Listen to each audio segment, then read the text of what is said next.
तो का ध्यान रखें और अंत में बताऊंगा कि परीक्षा देते वक्त किन ट्रिक्स का उपयोग करें ताकि हमारे ज़्यादा से ज़्यादा प्रश्न हैं सही हो सके। तो साथियों, शुरू करते हैं आज का वीडियो और सबसे पहले हम बात करते हैं इनके पाठ्यक्रम की। पाठ्यक्रम, कोई भी परीक्षा हो साथियों, उसमें जो पाठ्यक्रम होता है, सिलेबस होता है, उसका बहुत महत्वपूर्ण स्थान होता है। हम जिस परीक्षा की चर्चा कर रहे हैं, चाहे फर्स्ट ग्रेड में वो कॉलेज लेक्चरर हो या स्कूल लेक्चरर हो, दोनों में से किसी भी की हम तैयारी कर रहे हैं, तो सबसे पहला हमारा गोल ये होना चाहिए कि हमें संबंधित परीक्षा का जो सिलेबस है, पाठ्यक्रम है, वो पूर्ण रूप से टिप्स के बिंदुवार एकदम गहन अध्ययन और बिना देखे याद होना चाहिए। यानी जिस वर्ष परीक्षा आयोजित हो रही है उसका लेटेस्ट पाठ्यक्रम क्या है, उस पाठ्यक्रम का अपडेशन होना बहुत ज़रूरी है। अपडेशन होना बहुत ज़रूरी है। सबसे पहले तो ये ध्यान होना चाहिए कि हमारा ये पाठ्यक्रम है वो क्या है, और फिर दूसरी महत्वपूर्ण बात ये कि उस पाठ्यक्रम में ऐसे कौन से बिंदु है, ऐसे कौन से चैप्टर है, ऐसे कौन से पाठ है जो महत्वपूर्ण है, जिसमें ज़्यादा प्रश्न पूछे जाते हैं, किस पाठ में कितने प्रश्न पूछे जाते हैं। एक तरह से ब्लूप्रिंट है, उसका बहुत अपन को ज्ञान होना चाहिए, तभी हमें सटीक परिणाम प्राप्त होगा। अब पाठ्यक्रम जब हमें मालूम पड़ जाता है कि इस परीक्षा का ये समस्त पाठ्यक्रम है, तो उस परीक्षा से संबंधित जो गत वर्ष में प्रश्न पत्र आए हैं, सारे प्रश्न पत्रों को धीरे धीरे बहुत गहनता से उसको हल करें, सोल्व करें। यदि उसमें से कोई ऐसा प्रश्न आपको मिलता है कि वो पाठ्यक्रम जो हमने याद किया है, जो अपडेशन किया है, उसमें से नहीं है, तो खोजे वो पाठ्यक्रम कहाँ से आया, वो प्रश्न कहाँ से है, हमारे पाठ्यक्रम में है या नहीं है। कुल मिलाकर के गत वर्ष कि जितने भी प्रश्न पत्र है आप ज़्यादा से ज़्यादा हल करोगे, तभी जा कर के आपको ये मालूम होगा कि किस विषय से, किस बिंदु से, किस चैप्टर से कितने और किस प्रकार के प्रश्न हैं वो आते हैं। जब आपको इनके बारे में पूरी जानकारी होगी तो एकदम से आपके सामने उस परीक्षा से संबंधित जो खाका है, मानचित्र है, वो तैयार हो जाएगा। एक चलचित्र के रूप में आपके सामने वो मानचित्र है तैयार होगा। साथियों, जब ये पूरा पाठ्यक्रम और गत वर्ष के प्रश्न पत्र आप एक बार देख लेते हैं, जब आपको विश्वास हो जाता है कि इसका पाठ्यक्रम ये है, तो फिर समय का निर्धारण करके, टाइम टेबल बना करके, समय विभाग चक्र बना करके और नियमित योजनाएं साथ में बना करके नियमित रूप से गहन अध्ययन करें। पूरे पाठ्यक्रम को बहुत ही गुणवत्तापूर्ण समय दे करके और ज़्यादा से ज़्यादा समय दे करके और गुणवत्तापूर्ण, यानी रटना नहीं है, उसको बहुत ही समझ करके, उसकी अवधारणा को समझ करके स्पष्ट करते हुए पूरे पाठ्यक्रम को आपको क्लियर करना है। इसके लिए संबंधित जो विषय है उसकी आधार पुस्तिका, जिसको हम एनसीईआरटी का सहारा ले सकते हैं, जब हमारा बेस क्लियर हो जाता है तो उसके बाद में संबंधित जो बढ़िया से एक पुस्तक है, रेफरेंस बुक है, उसका आप चयन कर लीजिए। उस पुस्तक को बार बार पढ़िए। उस पुस्तक को, यानी उस विषय के 10 पुस्तकें आपको नहीं पढ़नी, सबसे बढ़िया पुस्तक जो आपको लगे उसका चयन करें और उसी पुस्तक का अध्ययन करें। फिर उस पुस्तक में से नोट्स बनाना है, आपको नोट्स बनाना है, और उस पुस्तक में जब आप पढ़ोगे तो महत्वपूर्ण चीज़ें हैं उसको आप हाईलाइट करते जाओ। उसके लिए ऑरेंज या रेड कलर का आप ले लीजिए पेन और फिर उसको हाईलाइट कीजिए और साथ में नोट्स बनाते जाइए। आपके स्वयं के नोट्स हैं वो बहुत ही महत्वपूर्ण स्थान रखते हैं। उस परीक्षा में सफलता प्राप्त करने के लिए दूसरे बने बनाए नोट्स जब आप पढ़ोगे वो उतना मायना नहीं रखता जितना आप स्वयं अपने हाथों से नोट्स बनाते हो। जब आपके नोट्स तैयार हो जाते हैं तो फिर उस नोट्स को पढ़ें। बार बार पढ़े, बार बार पढ़े। बार बार पढ़ने से वो नोट्स है, वो पाठ्यक्रम है, वो चीज़ें हैं, वो विषय वस्तु है, आपको याद हो जाएगी। फिर आपको क्या करना है, उन नोट्स को फिर दोबारा रिवाइज शॉर्ट नोट्स बनाने हैं। शॉर्ट नोट्स में वही उन चीज़ों को ध्यान रखें जो आपको याद नहीं है, कठिन है, क्लिष्ट है, उन चीज़ों को शॉर्ट रूप में लगभग 10 से 12 पेज में बनाना शुरू कीजिए। फिर उस शॉर्ट नोट्स को भी तैयार करें। इस तरीके से परीक्षा से पूर्व एक निर्धारित समय में पूरे पाठ्यक्रम को याद करके, उसका दोहरान कार्य करके और फिर उसको हाईलाइट करते हुए पाठ्यक्रम को अपने मन मस्तिष्क में सेट करवाना है, याद करना है, फिर नोट्स बनाने हैं, फिर नोट्स का दोहरान करना है, बार बार आपको उसको याद करना है।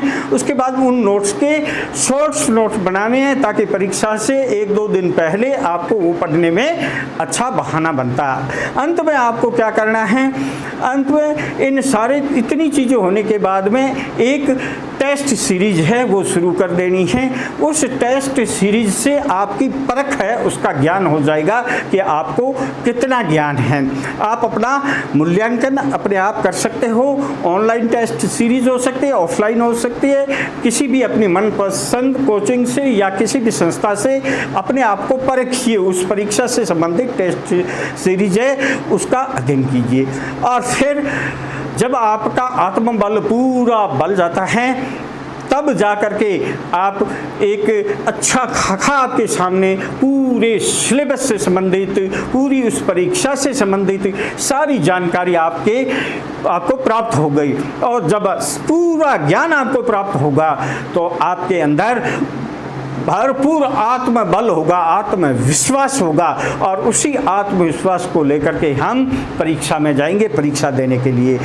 साथियों, याद रखना, कई बच्चे ऐसे होते हैं कि परीक्षा के दिन रात भर पढ़ते हैं, सुबह भी पढ़ते हैं, फिर उनका जो मन और मस्तिष्क और दिमाग है इतना थक जाता है कि उसको कुछ सूझता भी नहीं है और फिर वो परीक्षा हॉल में जा कर के उसके जो 3 घंटे परीक्षा के होते हैं वो बिल्कुल अनुपयुक्त चले जाते हैं। तो मेरी सलाह है कि आप परीक्षा से पहले 2-3 घंटा वो स्टडी का ब्रेक दे दीजिए और फिर आप घूमिए दोस्तों के साथ और अपने जो मन पसंद जो है क्रियाकलाप है उसको कीजिए और अपने दिमाग को तरोताज़ा कीजिए और तरोताज़ा दिमाग करके और परीक्षा हॉल में जाइए। अब परीक्षा हॉल में जब आपको प्रश्न पत्र मिल जाता है तो आपको क्या करना है, किस प्रकार से प्रश्न पत्र हल करना है, उसके बारे में मैं ट्रिक्स और कुछ चीज़ें बता रहा हूँ।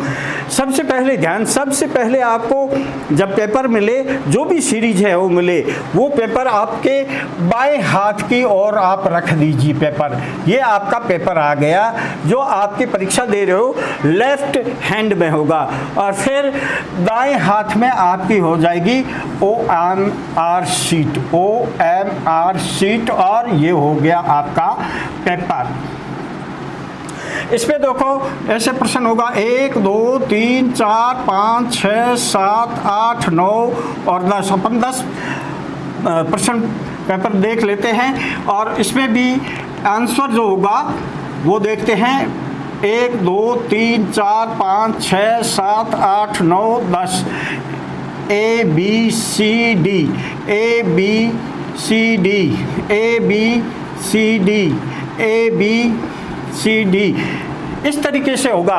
अब आपको क्या करना है, पहला प्रश्न लेना है और ध्यान ये रखना है, जरूरी नहीं है कि पहला प्रश्न आपको करना है। जो आपको जिस विषय का पूरा विश्वास, आत्मज्ञान है, पूरी जानकारी जो आपको अच्छा लगता है, सबसे अच्छी तरह से याद है, उसको पहले कीजिए। और जो भी प्रश्न आप करते हो उसका आधार क्या होना चाहिए, एक ट्रिक्स है वो आपको बता देता हूँ। वो ट्रिक्स सबसे पहले है वो रखना है, अच्छी तरह से याद आ रहा है उसको उसी वक्त, जैसे मान लो आपको पहला प्रश्न बिल्कुल 100% सही है तो इस प्रश्न का जो आंसर है बी है, इसको आप ब्लैंक कर दीजिए, भर दीजिए, इसको गोला कर दीजिए, ये बी हो गया। फिर दूसरा राउंड है। अब आप जैसे भी दूसरे प्रश्न पे आए, दूसरे प्रश्न में आपको ऐसा लगता है कि ये कन्फर्म नहीं है कि इसका सटीक उत्तर यही है, तो उसको आप थोड़ा दूसरे प्रश्न को गोला करके रख दीजिए कि जब समय मिलेगा पहले तो उन प्रश्नों को करें जो अच्छी तरह से याद है, पूरे आते हैं, क्योंकि समय का अभाव रहता है। समय को ध्यान में रख करके जो प्रश्न आ रहे हैं उसको पहले करें। तो ये प्रश्न नहीं आ रहा है तो गोला रख करके रख देंगे, जब समय बचेगा तो इस पर पुनर्विचार करेंगे, दोबारा करेंगे। फिर तीसरे प्रश्न में आया आपका डी उत्तर है, भर दिया। चौथे में आया आपको बिल्कुल चारों ऑप्शन में से कोई पता नहीं है, बिल्कुल पता नहीं है एकदम, मतलब ये चौथा प्रश्न आपकी जानकारी से बाहर है, तो आप इसको क्रॉस कर दीजिए। इस तरीके से क्रॉस गुणा का चिन्ह कर दीजिए। सबसे लास्ट में समय बचा तो इस पर ध्यान देंगे। इस तरीके से आपके मान लो 100 प्रश्न हैं, तो जो 100 में से 60 70 जितने भी आपको 100% विश्वास के साथ आते हैं उन प्रश्नों को आप पहले कर लीजिए, और साथ में राइट हैंड में आपकी ओमार शीट हो और लेफ्ट हैंड में आपका पेपर हो। एकदम ध्यान मुक्त होकर के प्रश्न को पढ़ते जाए, उसका आंसर आपको जब लगे कि 100% सही है फिलअप करते जाइए ब्लैंक, साथ साथ में गोला करते जाइए अपने प्रश्न को। जो आपको संदिग्ध लगता है, कंफर्म नहीं है, 100% विश्वास नहीं है, उस पर राउंड लगा दीजिए, गोला कर दीजिए। उन प्रश्नों को बाद में देखिए।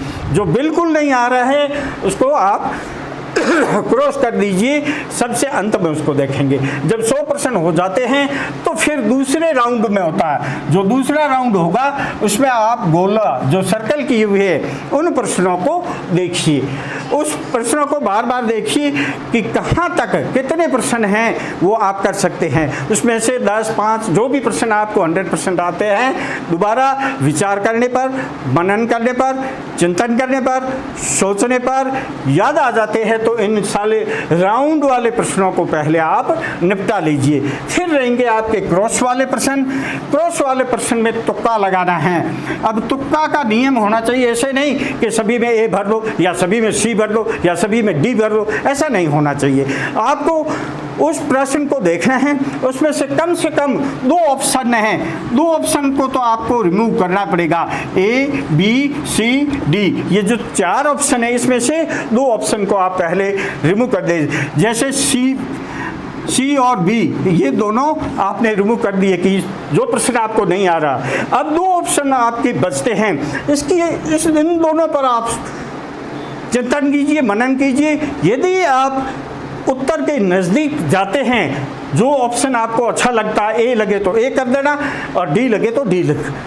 फिर भी आपको नहीं आता है तो आप देखिए सीरीज देख सकते हैं। जैसे ये प्रश्न के उत्तर इसमें आया नहीं और इसमें ये बी है, तो ये सीरीज ऐसे चल रहा है। तो आप बी वाले लाइन हैं, ये जो बी वाले लाइन हैं वो ज़्यादा बी या डी वाली लाइन, इसको कर दीजिए। मतलब एक तुक्का भी ज्ञानवर्धक होना चाहिए, वैज्ञानिक तरीके से एक ही सारों में नहीं भरने चाहिए। कुछ तो हमें परीक्षा जो पढ़ा हुआ पाठ्यक्रम में उसकी ओर चिंतन करके देखना चाहिए कि शेष 2 ऑप्शन है, ए सही है या डी सही है, कितने % कौन सा ऑप्शन सही है, जो आपको ज़्यादा लगे उसको भर दीजिए। इस प्रकार से अपनी परीक्षा है, पेपर है, दे के आइए।